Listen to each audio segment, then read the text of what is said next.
Now, our first guest is a controversial piano-wielding songstress who has totted up over 12 million album sales on both sides of the Atlantic, not to mention 9 Grammy nominations.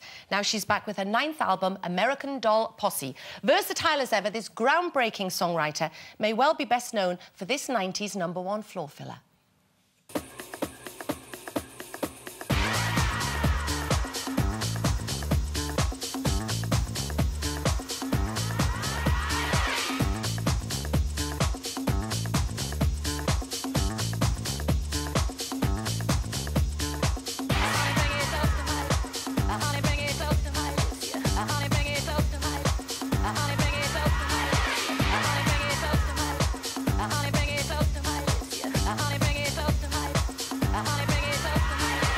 Please welcome Tori Amos.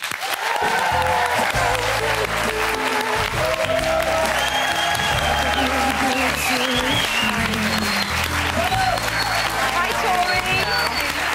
Hi. Lovely to see you. And you, ladies. So what have you been up to? Fill us in, because we haven't heard from you for a little while. So what have you been doing? Well, we have a new album coming out, and I think it's here April 30th. So I've been doing the promo tour, and I do a world tour of over 120 shows. Oh, my God, fantastic. Before Christmas, yeah.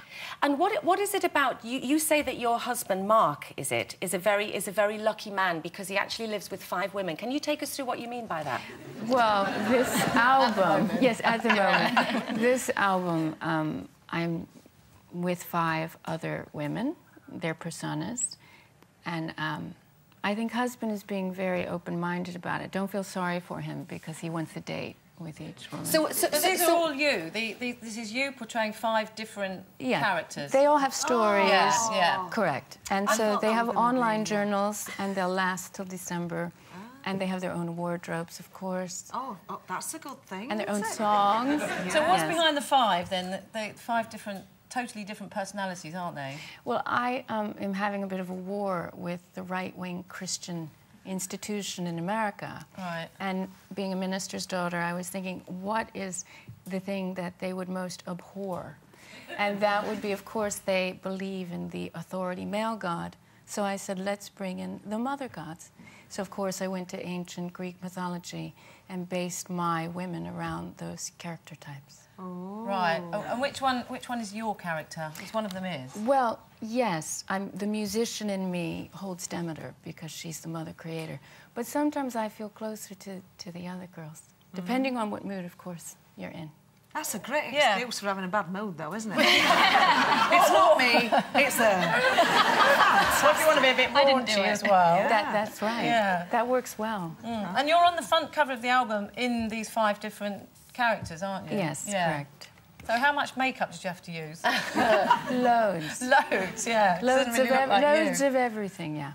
No, you're quite open in your songwriting, Tori. I mean, you don't you sing about kind of frivolous, girly topics. You really address some very traumatic issues in your songs that have happened to you, particularly one where horrendously you were raped. Is that therapeutic? Do you use that as something to sort of, get things off your chest, as it were, in your music? Well, it seems to me the only way that you can really combat destruction is through creation. And I don't feel that staying in a victim space as a woman takes you anywhere to a good place. So I've had to push myself to using events that happen in a creative way. And it does transmute them. It turns them around so that you don't feel, why has this happened? Things happen to all of us, and you can choose how you respond to it. So it's your therapy. You can deal with it. Yeah. Well, I've had therapy, and it's a bit different. I mean, it's my creative form of to take situations and not just let them become a dramatization in my life, but to become art. Now, your dad had a big role in your background because he actually discovered a kind of a child prodigy, really, at the age of 3 with you on piano. Was it as young as that he discovered your talent? Mom says I was playing at 2½, and I don't really remember, if I'm honest with you. My sister was learning music, and so I would crawl up and play everything that I heard. And so I was at the Peabody Conservatory when I was 5. Really? But I wanted to be a female composer, and they didn't have a female composer kind of paradigm. So they said, well, you need to be a concert pianist. And I said, but I want to compose. And they said, well, no. No. No. You are perceived as a bit of an eccentric. Like, do you like that, or do you cultivate that kind of image? I think one of the best things I ever did was play kooky for the British. Play kooky. Kooky, so that's the American for eccentric. Kooky. Are you, though, really? You just ham it up a little bit? Well, you know what it is? I think that sometimes, if we're honest, in the beginning, Little Earthquakes was rejected.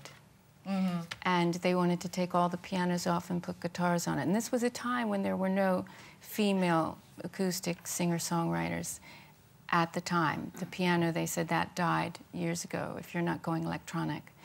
And so I had to stand up to these powerful forces. And it seemed to me that if I were going to carve my way out, then I needed a sense of humour, and that takes you far. Well, Tori, it's been lovely to talk to you. I know you're going to come back and sing for us at the end of the show. The album is out, am I right, on the 30th of April? Yes. So good luck with that. But for the time being, ladies and gentlemen, please thank Tori Amos. Thanks, everybody.